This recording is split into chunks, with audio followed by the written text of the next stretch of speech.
kami sekelompok akan menjelaskan tentang materi yang telah Ibu sampaikan tadi. Kami dari kelas 11 TKJ 2, saya Chelsea Aulia, Saya Sartika. Saya Selvi. Baik, kita langsung saja ke materinya. Materi yang pertama ada PON. PON adalah teknologi jaringan komunikasi yang menggunakan serat optik untuk menghubungkan pengguna dengan jaringan inti. PON memanfaatkan prinsip pasif, artinya tidak memerlukan sumber daya listrik pada perangkat di antara pengguna dan jaringan inti.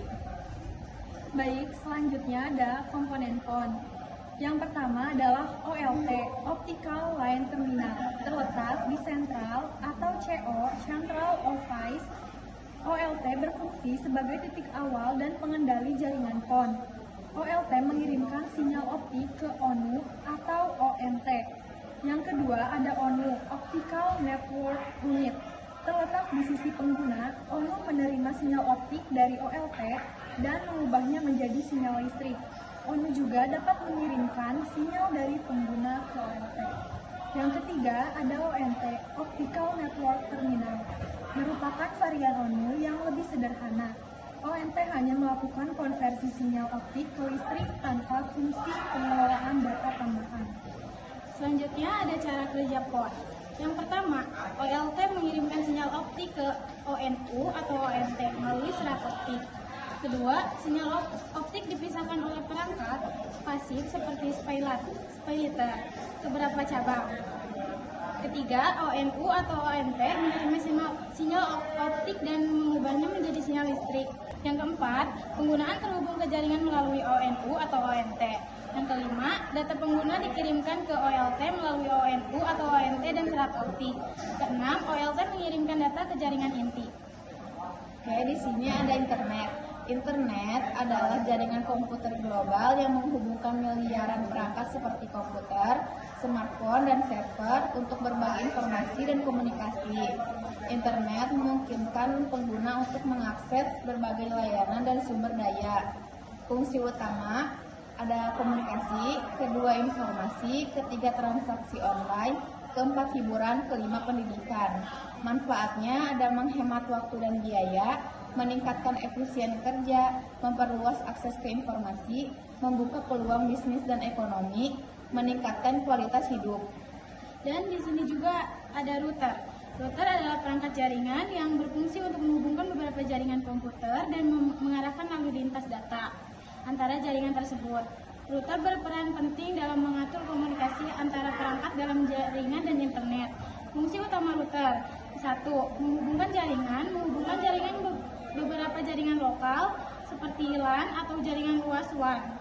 Kedua, mengarahkan lalu lintas, mengarahkan paket data ke tujuan yang tepat. Ketiga, mengelola alamat IP untuk mencegah konflik. Manfaat utama: menghubungkan beberapa perangkat ke internet. Kedua, meningkatkan keamanan jaringan dengan firewall dan fitur keamanan lain. Ketiga, mengatur lalu lintas data untuk mengoptimalkan kinerja kerja. Baik, selanjutnya ada splitter.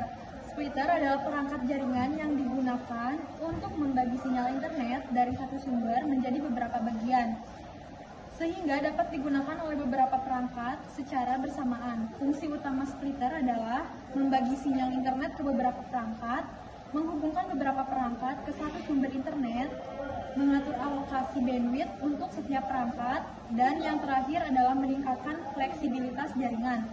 Jenis splitter ada 4. Yang pertama adalah splitter kabel RJ45, membagi sinyal internet melalui kabel. Dan yang kedua adalah splitter WiFi, membagi sinyal WiFi ke beberapa perangkat. Yang ketiga adalah splitter fiber optik, membagi sinyal internet melalui serat optik. Dan yang terakhir adalah splitter ADSL, membagi sinyal internet melalui koneksi ADSL. Kelebihan splitter adalah meningkatkan efisiensi jaringan, menghemat biaya instalasi, mudah digunakan dan dipasang, mendukung beberapa perangkat. Dan ada juga kekurangan, yaitu kekurangan splitter adalah mengurangi kecepatan internet, meningkatkan interferensi sinyal, dan yang terakhir adalah memerlukan perawatan rutin. Komponen splitter ada 4. Yang pertama adalah port input, masukkan sinyal. Yang kedua adalah port output, keluaran sinyal. Yang ketiga adalah pengatur alokasi bandwidth, dan yang keempat adalah pengamanan filtering. Ada tips untuk memilih splitter nih, ada 4 ya. Yang pertama adalah sesuaikan jenis splitter dengan jenis jaringan, dan yang kedua adalah perhatikan jumlah port yang dibutuhkan. Yang ketiga, ada pilih splitter dengan kualitas yang baik. Dan yang terakhir, perhatikan kompatibilitas dengan perangkat lain. Nah baik, jadi cara kerja untuk mendapatkan internet di tempat tertentu itu dengan menyambungkan.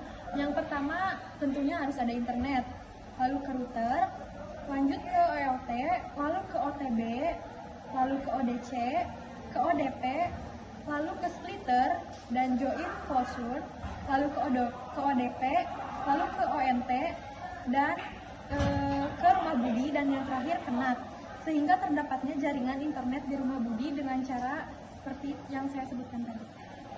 Sekian materi dari kami. Wassalamualaikum warahmatullahi wabarakatuh.